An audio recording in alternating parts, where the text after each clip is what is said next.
কোরবানির গোশত কতদিনের মধ্যে খাওয়া উচিত? সারা বছর কোরবানির গোশত ফ্রিজে রেখে খাওয়া উচিত কি?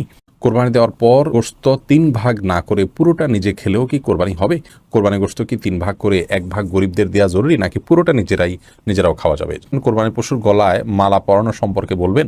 আকিকার পশু জবে না করে মূল্য একজনকে দিলে কি হবে?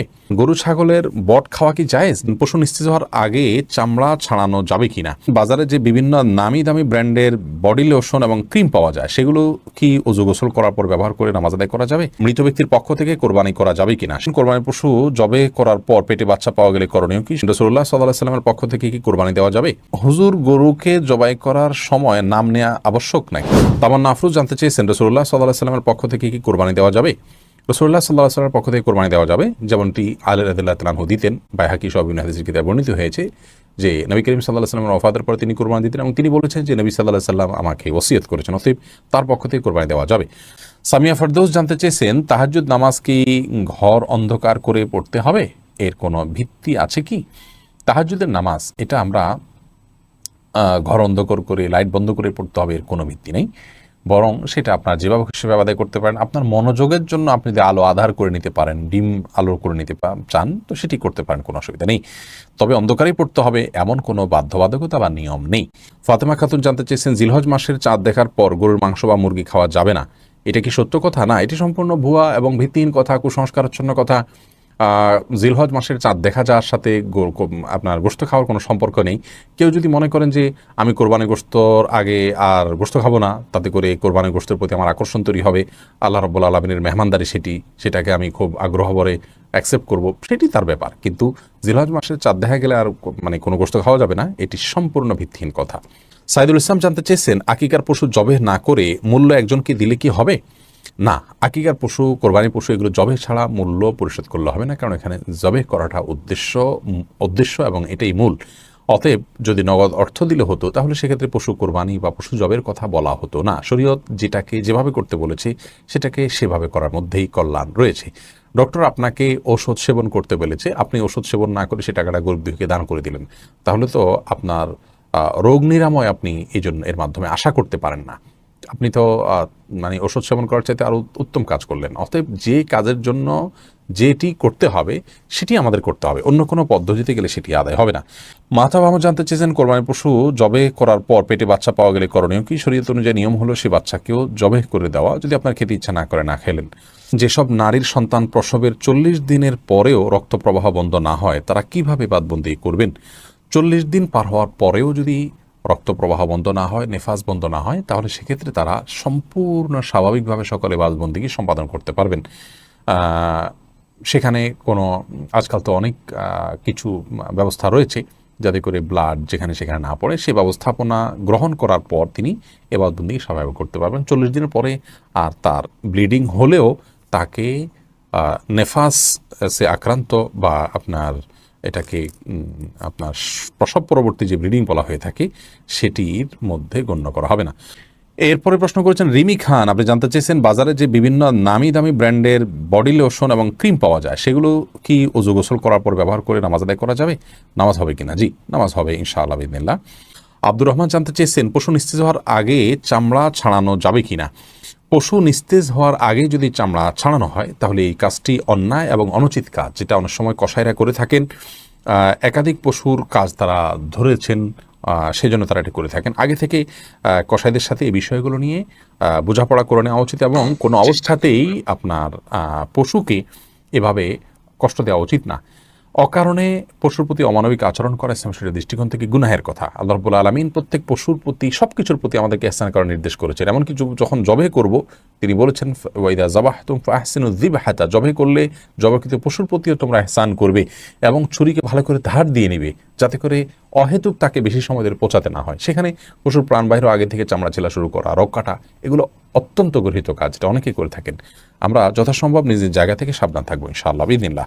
রোদেলা রিসান ভুঁইয়া, আপনি জানতেছেন, গরু ছাগলের বট খাওয়া কি জায়েজ? জি, এটা সম্পূর্ণ জায়েজ, তবে এটা যার যার রুচির ব্যাপার। কারোর যদি ভালো লাগে তিনি খাবেন, কারোর ভালো না লাগলে তিনি খাবেন না, একান্তই তার ব্যাপার।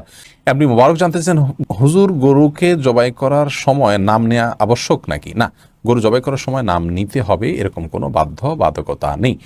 আমরা অনেকে মনে করি যে গরু জবাই করার সময় নামের তালিকা ধরে পাঠ করতে হয়, এটা কোনো আবশ্যক কিছু না। বিধায় এটাকে আমরা আবশ্যক মনে করব না। এটাকে আবশ্যক মনে করলে বরং সেটি সমস্যা হবে। তবে হ্যাঁ, জবাই করার আগে আমরা যাদের পক্ষ থেকে কোরবানি করছি তাদের কথা উল্লেখ করে যদি বলি, আল্লাহ এটা অমুক অমুক অমুক অমুক তাদের তরফ থেকে কবুল করুন।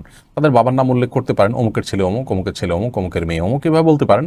আর না হলে শুধু নাম বললে হবে যে অমুক অমুকের তরফ থেকে আল্লাহ তাআলা এই পশু আপনি কোরবানি হিসাবে কবুল করে নিন। এরপরে বিসমিল্লাহি আল্লাহু আকবার আল্লাহুম্মা মিনকা ওয়া লাক বলে আপনি জবাই করবেন। এটি করাটা মুস্তাহাব, নাম উল্লেখ করাটা, কিন্তু করতে হবে এমন কোনো বাধ্যবাধকতা নেই। না করলেও কোরবানি হয়ে যাবে। আল্লাহ তাআলা ভালো জানেন আপনাদের অন্তরে কি আছে, কারা কারা নিয়ত করেছেন। অতএব সেটি অসুবিধা হবে না। আরাফাত ইসলাম জানতে চেয়েছেন, মৃত ব্যক্তির পক্ষ থেকে কোরবানি করা যাবে কিনা, সেই গোশত বন্টনের পদ্ধতি কি? মৃত ব্যক্তির পক্ষ থেকে কোরবানি করা যাবে। যিনি কোরবানি করবেন তিনি তার নিজের গোশত যেভাবে ব্যবহার করেন এটাকে ঠিক একই ব্যবহার করবেন। আব্দুল নূর জানতে চেয়েছেন, কোরবানি পশুর গলায় মালা পরানো সম্পর্কে বলবেন। মালা পরিয়ে যদি নিজের জাহির করা হয় যে আমার কোরবানির পশু এটি, মানুষ জানবে, এবং অনেকে আপনার ফুলের মালা ডালা ইত্যাদি পরিয়ে থাকেন মানুষের দৃষ্টি আকর্ষণ করার জন্য, এই কাজগুলো অনুচিত, অন্যায় এবং নিজের নিয়তের বিশুদ্ধতা যেটি আছে তার পরিপন্থী কাজ, এগুলো করা উচিত নয়। আর যদি নিছক গরুকে আপনার মায়া করে বা আপনার স্নেহ করে মালা পরানো হয় সেটি ভিন্ন বিষয়। কিন্তু সচরাচর আমাদের সমাজে যে মালা টালা পরানো হয় এগুলো এক ধরনের আপনার কি বলা যায় লৌকিকতা, এটা এক ধরনের প্রদর্শন ইচ্ছা থেকে হয়ে থাকে। আমরা সেগুলো না করার জন্য পরামর্শ দিব, প্রযোজ্য হবে। এমডি শাহরিয়া জাহান সামি আপনি লিখেছেন, পরীক্ষার জন্য জোহরের ওয়াক্ত চলে গেলে আসরের নামাজ বাসায় পড়ার আগে জোহরের কাজা পড়বো নাকি আসরের ফরজ পড়বো? অবশ্যই আগেরটা আগে, অর্থাৎ জোহর নামাজের কাজাটা আগে পড়বেন, এরপর আসর নামাজ পড়বেন। কিন্তু পরীক্ষার জন্য আপনি একটু ওয়াক্ত নামাজকে এভাবে তার সময় থেকে বিলম্ব করে ফেলবেন, কাজা করে ফেলবেন, এটা কিন্তু জায়েজ নয়। নামাজ কাজার অপশনটা ইমানদারের জন্য গ্রহণযোগ্য হতে পারে যদি কোনো কাজের চাপে কালে ভদ্রে তিনি এত প্রেসারে ছিলেন যে ভুলে গেছেন, অথবা ঘুম থেকে উঠতে পারেননি, হঠাৎ কোনোদিন এরকম হয়েছে বহুকাল পরে, এটা হতে পারে। কিন্তু আপনি জেনে শুনে ঠান্ডা মাথায় ওয়াক্ত চলে যাবেন, নামাজ পড়বেন না, সেটা কিন্তু হতে পারে, এটা গ্রহণযোগ্য নয়। প্রয়োজনে পরীক্ষার হলে আপনি ছুটি নিয়ে নামাজ পড়বেন, শুধু ফরজটুকু পড়ে নেবেন। অন্তত আপনি ওয়াশরুমের ছুটি তো পান, সেই ছুটিতে আপনি অন্তত ফরজটুকু পড়ে নেবেন। কিংবা পরীক্ষার আগে, পরীক্ষার মাঝে বা পরীক্ষা তাড়াতাড়ি শেষ করে দিয়ে অক্তের মধ্যে থেকে বের হয়ে এসে নামাজ পড়ে নেওয়া, এই কাজগুলো আপনাকে করতে হবে যেভাবেই হোক না কেন। বাকি যদি কোনো কারণে আপনার কাজা হয়ে যেয়ে থাকে তাহলে সেক্ষেত্রে অবশ্যই আগেরটা আগে এবং পরেরটা পরে, জোহর আগে পড়বেন, আসর পরে পড়বেন। জান্নাত রুমা আপনি লিখেছেন, আমার ছেলে ছোট ছেলের মাথার চুল কে যেন কেটে নিয়েছে, করণীয় কি? মাথার চুল কে কেটে নিয়েছে? ব্ল্যাক ম্যাজিক বা কালো জাদু করার জন্য, সেহের করার জন্য চুল, শরীরের বিভিন্ন পোশাকের অংশ এগুলো কেটে নিয়ে সেগুলোর উপরে জাদু করা হয়। স্বয়ং নবী করিম সাল্লাল্লাহু আলাইহি সাল্লামের চুলে জাদু করা হয়েছে, সে মর্মেও কিন্তু হাদিস রয়েছে। তো সেখান থেকে বোঝা যায় যে এগুলো জাদুর জন্য অনেক সময় নিয়ে থাকে দুষ্ট লোকেরা, অনেক সময় দুষ্ট জিনদের দিয়ে এটা করে, অনেক সময় মানুষ এটা করে থাকে। এবারে সাবধান হওয়া উচিত এবং তিনকুল অন্যান্য যে আমলগুলো আছে যেগুলোর মাধ্যমে আত্মরক্ষা করা যায় সেগুলো নিয়মিত করা উচিত। এবং ছোটো বাচ্চা তো আর তিনকুল পড়তে পারে না, পুরোপুরি তাকে ফু দেওয়া উচিত, তার শরীর বন্ধ করে দেওয়া উচিত। তিনকুল পরে ফু দিয়ে তিনবার করে তারপরে শরীরকে মুছে দেওয়া উচিত সকাল সন্ধ্যা এবং রাতে শোয়ার সময়। এবং পরবর্তীতে এইসব ব্যাপারে একটু সতর্ক থাকা উচিত। তবে এটি এমনও হতে পারে যে কোনো কারণে কাটা পড়েছে, কোনো কিছু আমরা দেখি নাই, সেটা সাধারণ কোনো বিষয় হতে পারে, সেটাও লক্ষ্য রাখা উচিত। আবির হোসেন আপনি লিখেছেন, জান্নাতে আমার ওয়াইফকে কি আমি পাবো? আল্লাহ না করুন আমি যদি জাহান্নামবাসী হই আর আমার স্ত্রী যদি জান্নাতবাসী হন, তাহলে আমার স্ত্রী কি অন্য কারোর হয়ে যাবে? এমন আমলের কথা বলেন যে আমল করলে আমার ওয়াইফ অন্য কারোর জন্য জায়েজ হবে না। দেখুন ভাই আবির, স্বামী স্ত্রী পরস্পরের প্রতি ভালোবাসা থেকে আমরা এই ধরনের প্রশ্ন করে থাকি, কিন্তু আমাদের মনে রাখতে হবে যে এই দুনিয়ার ভালোবাসা, এই দুনিয়ার মমতা, এগুলো আমাদের এখন অনেক বড় মনে হচ্ছে আমাদের কাছে। কিয়ামত সম্পর্কে আল্লাহ তাআলা বলেছেন যে ইন্না জালজালাতাস সাআতি শাইউন আযীম ইয়াওমা তারাউনাহা তাযহালু কুল্লু মুরজিআতিন আম্মা আরদাআত। মহাপ্রলয় যে হবে, কিয়ামত বা আপনার হিসাব দিবস তো অনেক পরে, সেটির যে সূচনা হবে মহাপ্রলয়ের মাধ্যমে, সেই মহাপ্রলয় সম্পর্কে আল্লাহ তাআলা বলেছেন এটা বিশাল বড় একটা বিষয় হবে। এত বড় বিষয় হবে যে দুগ্ধদানকারিণী মা নিজের দুধ দেওয়া সন্তান কথা ভুলে যাবেন এর ভয়াবহতায়, এবং গর্ভধারণকারী মার গর্ভে সন্তান আছে সে কথা ভুলে যাবেন ভয়াবহতার কারণে। মানে ভয়াবহতার কোন পর্যায়ে চলে যাবে, এইসব ভালোবাসা এগুলো গৌণ হয়ে যাবে তখন যদি ওই পরিস্থিতির মুখোমুখি আমরা পড়ি। তো সেই জন্য আমরা ওই পরিস্থিতির কথা আঁচ করতে না পারার কারণে আমাদের কাছে আমাদের ভালোবাসাটা বড় হচ্ছে বা বড় করে আমরা দেখছি। এই কথা বলার উদ্দেশ্য হলো যে আমরা যারা চিন্তা করছি যে একসাথে থাকার ব্যবস্থা হোক, সেটা আমরা করি। তো এর চেয়ে বেশি আমাদের চিন্তা করা উচিত যেন আমি জাহান্নামে না যাই। আমার আল্লাহ না করুক জাহান্নামের ফয়সালা যদি হয়, তাহলে সেক্ষেত্রে একসাথে থাকা না থাকা এগুলো আমার মাথায় আসবে না, এগুলোর চেয়ে অনেক বড় বিষয় ঘটে যাবে। বিধায় আমাদের চেষ্টা থাকা উচিত জান্নাতে যাওয়ার। আর হ্যাঁ, এটাই হলো একমাত্র উপায় যে আপনারা উভয় জান্নাতে যাওয়ার মতো কাজ অব্যাহতভাবে করতে থাকবেন, জাহান্নাম থেকে মুক্ত থাকার কাজগুলো করতে থাকবেন, অর্থাৎ উভয় যাতে জান্নাতে যান সেই চেষ্টা করতে থাকবেন। এটাই হলো একমাত্র আমল। এর মাধ্যমে ইনশাআল্লাহ বিদিনিল্লাহ আল্লাহ তাআলা আপনাদের উভয়কে সেখানে সম্মিলন ঘটাবেন। এর বাইরে স্বামী স্ত্রী একজন জাহান্নামে গেলে আরেকজন জান্নাতে গেলে তার কি হবে, তার অন্য কারোর হয়ে যাবেন কিনা তিনি, এই বিষয়ে কোরআন হাদিসে আলাদা করে কোনো কিছু বলা নেই। এর প্রকৃত স্বরূপ কি হবে সেটা একমাত্র আল্লাহ রাব্বুল আলামিন ভালো জানেন। আলামুল গায়বের বিষয়, অদৃশ্যের জগতের বিষয় কি হবে না হবে আমরা ধারণা করে কোনো কথা বলতে পারি না। তবে আল্লাহ রাব্বুল আলামিন যা ফয়সালা করবেন সেটাই হবে, এবং আমি যদি আল্লাহকে সন্তুষ্ট করে দুনিয়া থেকে যেতে চাই তো আমার চাওয়ার বাইরে কিছু হবে না ইনশাআল্লাহ তাআলা। আলাউদ্দিন ফারাবি আপনি লিখেছেন, ইস্তেঞ্জার পর কি টিস্যু ব্যবহার করা বিদআত? আল্লাহ রাসূল সাল্লাল্লাহু আলাইহি ওয়াসাল্লাম তো টিস্যু ব্যবহার করেন। দেখুন, আপনি স্টুল পাসের পর, পায়খানা করার পর, আপনার ইস্তেঞ্জা করার পর কোনো কিছু দিয়ে পরিচ্ছন্ন হলেন, সেটা কোনো পাথরের টুকরা হতে পারে, কোনো মাটির টুকরো হতে পারে, বা অন্য কিছু দিয়ে আপনি করলেন, সম্মানজনক কোনো কিছু দিয়ে করলেন না, জাস্ট সাধারণ কোনো যে এটার জন্যই উপযোগী কোনো কিছু দিয়ে আপনি পরিষ্কার করলেন, এরপর আপনি পানি ব্যবহার করলেন, এটা হাদিস দ্বারা প্রমাণিত। অতএব সেটা আপনার ঢিলাই হইতে হবে, অর্থাৎ মাটির চাকাই হতে হবে, কিংবা পাথরের কুচি টুকরাই হতে হবে, এটা বাধ্যতামূলক না। টিস্যু নবী সাল্লাল্লাহু আলাইহি ওয়াসাল্লাম ব্যবহার করেনি, নবী করিম সাল্লাল্লাহু আলাইহি ওয়াসাল্লাম তো এই কাপড়ও ব্যবহার করেনি, তার সময় তো এই সুতা এই কাপড় ছিল না। নবী করিম সাল্লাল্লাহু আলাইহি ওয়াসাল্লাম তো চশমা ব্যবহার করেনি, তার সময় এটা ছিল না। দুনিয়াবী বিষয় মূলগতভাবে যেটা কোনো ইবাদত না। আমি এই টিস্যুটা ব্যবহার করছি, টিস্যুটা ব্যবহার করলে সওয়াব বেশি হবে, ইট বা পাথর ব্যবহার করলে সওয়াবটা কম হবে, মাটির চাকা ব্যবহার করলে সওয়াবটা কম হবে, এরকম তো না। অর্থাৎ এটার সাথে সওয়াবের সম্পর্ক নাই, এটা নিছক একটা মাধ্যম পরিবর্তন হতে পারে। নবী সাল্লাল্লাহু আলাইহি ওয়াসাল্লাম তো এই কলম দিয়ে লেখেন নাই, আমরা তো এই কলম দিয়ে লিখছি। তিনি যে কনফিডেন্স সেটা এরকম না, তাহলে আমারটা কি বিদআত হবে? না, এটা বিদআত হবে। বিদআত হলো গায়রে দীরা দিন সমর্দন বিদআত, যেটা দিন নয় সেটাকে দিন মনে করা বিদআত।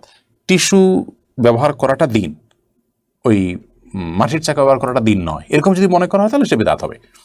আমি টিস্যু একটা মাধ্যম হিসেবে ব্যবহার করছি, অন্য কোনো মাধ্যম থাকলে অন্যটা দিয়ে করতে পারতাম, এটা ইবাদত হিসেবে করছি না।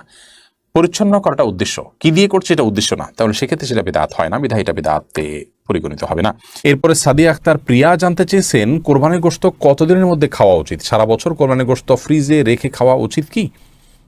বল সাদিয়া, কোরবানির গোশত ফ্রিজে রেখে আপনার খেতে হবে এমন কোনো বাধ্যবাধকতাতে নেই। আমরা এটা কিছুদিন খেলাম, এটা দিয়ে আমাদের 6 মাসের গোশত কেনার কাজ সারলাম, এমনটি করাটা জাস্ট মানে কোরবানির সাথে যায় না, অনুচিত এটুকু বলতে পারি। কিন্তু এরকম কোনো সীমানা বলে দেয়নি শরীয়ত যে এর বেশি রাখা যাবে না। কেউ যদি 6 মাস 8 মাস রেখেও খায় তার কোরবানি হয়ে যাবে ইনশাআল্লাহ বিদিনিল্লাহ। কিন্তু এটাকে দিয়ে আমার পরবর্তীতে গোশত কেনা থেকে আমি বেঁচে গেলাম, এটা দিয়ে সারলাম, এই মানসিকতা রেখে অনেকে কোরবানি দেন, সেটা উচিত না।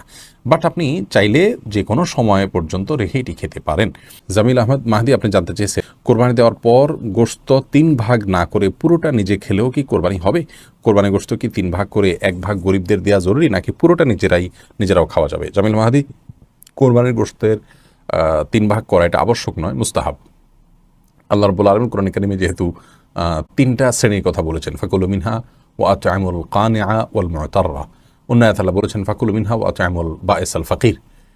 তো এই নির্দেশনাগুলো থেকে বোঝা যায় যে আল্লাহ রাব্বুল আলামিন 3টা শ্রেণীতে আমাদেরকে আপনার কোরবানি গোশতকে বন্টন করার জন্য নির্দেশনা দিয়েছেন, কিন্তু এটি কোনো আবশ্যিক নির্দেশ নয়। যার কারণে কেউ যদি এটাতে একটু হেরফের করেন, যেমন নিজে একটু বেশি রাখলেন, গরিবকে একটু কম দিলেন, অথবা গরিবকে একটু বেশি দিলেন, নিজে কম রাখলেন, অথবা সবগুলো গরিবকে দিয়ে দিলেন বা প্রতিবেশীকে দিয়ে দিলেন, তাতে কোরবানি হয়ে যাবে। একটু হেরফের করলেও কোরবানি হয়ে যাবে।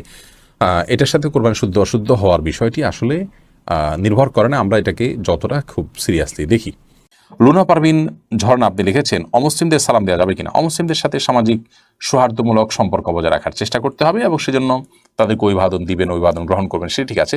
কিন্তু সালাম দেওয়ার যে ব্যাপারটা আছে সেটা হলো যে অমুসলিমদেরকে অমুসলিমরা যদি আপনাকে সালাম দেন তাহলে সেটা আপনি ওয়ালাইকুম বলে জবাব দিবেন। আর আগ বেড়ে তাদেরকে আপনি যত রকমের অভিবাদন আছে, সামাজিক অভিবাদন, গুড মর্নিং, গুড ইভিনিং ইত্যাদি ইত্যাদি, স্বাগতম, অন্যান্য যা যা আছে প্রচলিত সেগুলো আপনি তাদেরকে বলবেন।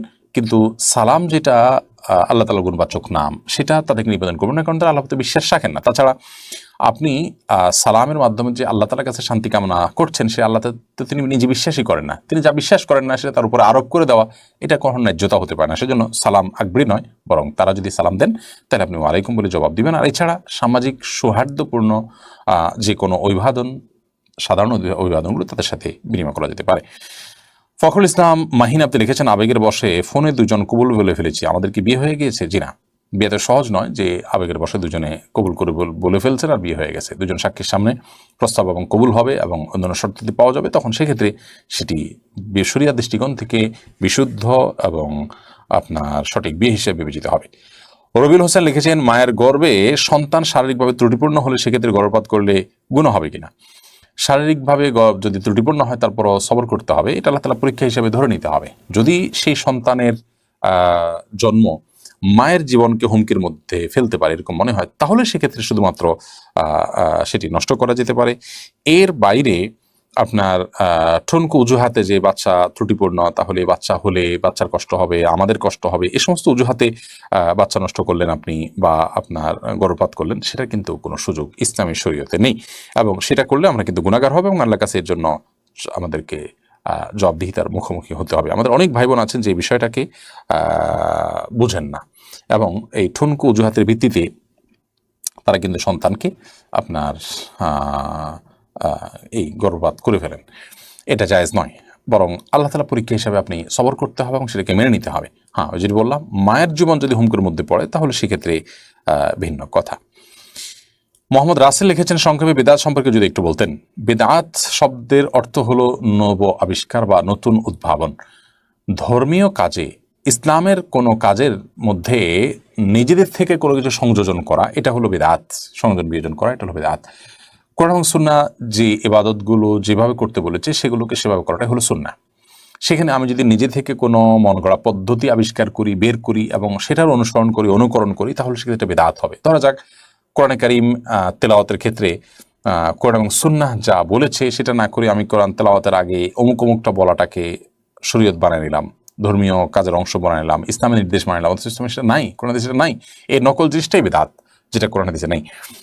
তো এরকম কোনো কিছু যদি আমি কোরআন হাদিসের অংশ বানিয়ে নিই বা ইসলামের অংশ বানিয়ে নিই, তাহলে সেটা বেদাতে পরিগণিত হবে। এমনিতে আমি কোরআন তেলাওয়াত প্রতিদিন একটা বিশেষ সময় করি, এই বিশেষ সময় করার কথা কোরআন হাদিসে আমাকে বলে নাই, তারপর আমি করছি কেন? আমি করছি আমার সুবিধার জন্য, সময় হয় এটা আমি সেজন্য আমি এটাকে করে নিয়েছি ফিক্স আমার জন্য। এই টাইমে কোরআন তেলাওয়াত করলে আলাদা সওয়াব হবে, এটা কোরআন নির্দেশ, এটা ইসলামের নির্দেশ বা এটা ইসলাম, এরকম মনে করে তো আমি করছি না, তাহলে এটা বেদাত হবে না। তাহলে বেদাত হবে তখন যখন কোনো ইবাদতকে, কোনো কাজকে ইবাদত হিসাবে আমি গণ্য করলাম, অথচ শরীয়তকে ইবাদত হিসাবে গণ্য করেনি, অথবা শরীয়তের কোনো ইবাদতের পদ্ধতি আমি নিজে নিজে বানিয়ে নিলাম বা কারোর বানানোটা অনুসরণ করলাম, যেটা কোরআন হাদিস দ্বারা সমর্থিত না, কোরআন হাদিস সেটা বলে নেই, তাহলে সেটা কিন্তু বেদাতে পর্যবসিত হবে। আর সকল বেদাতের পরিণাম হলো ভ্রষ্টতা, সকল ভ্রষ্টতার পরিণাম এবং ঠিকানা হলো জাহান্নাম। নজরুল শেখ লিখেছেন, কবরস্থান নামে দান করা জায়গায় কি ঈদগাহ করা যাবে? কবরস্থান এর জন্য যে জায়গা দান করা হয়েছে সেখানে কবরস্থানই হবে, ঈদগাহ সেখানে হবে না। দানকারী যদি ঈদগাহ এবং কবরস্থান উভয়টার জন্য জায়গা দিয়ে থাকেন তাহলে সেক্ষেত্রে সেটা হতে পারে। আব্দুল সালাম আপনি লিখেছেন, কালো রঙের জামা কাপড় পরে নামাজ পড়লে কি কোনো অসুবিধা হবে? কালো রঙের যে জামা সেটা পরলে নামাজে কোনো সমস্যা নেই। আপনি কোন কালারের জামা পরবেন এটা আপনার ব্যাপার। পুরুষদের জন্য একেবারে টকটকা লাল বা জাফরান কালার সেটা নিষিদ্ধ। আর এর বাইরে যে কোনো সাধারণ পোশাক, কালো হোক, সাদা হোক, সবুজ হোক, অন্য কোনো কালারের পোশাক পরে নামাজ পড়লে কোনো অসুবিধা নেই। এমএসটি পাপিয়া রায়হান আপনি লিখেছেন, আমার বাবা নেই, ভাই নেই, এমত অবস্থা আমি কি চাকরি করতে পারবো? আপনার যদি চাকরি করা ছাড়া নিজের খাবার জোগাড় করার মতো কোনো ব্যবস্থা না থাকে, তাহলে সেক্ষেত্রে পর্দার মধ্যে থেকে আপনি কোনো উপার্জনের পথ আপনি বের করে নেবেন। সেটা চাকরি হতে পারেন, কোনো বিষয় জরুরি নয়। পর্দার মধ্যে থেকে হালাল উপার্জনের ব্যবস্থা করবেন যদি কোনো উপায় না থাকে। আর যদি আপনার জীবন ধারণ করার মতো ব্যবস্থা থাকে তাহলে সেক্ষেত্রে আপনি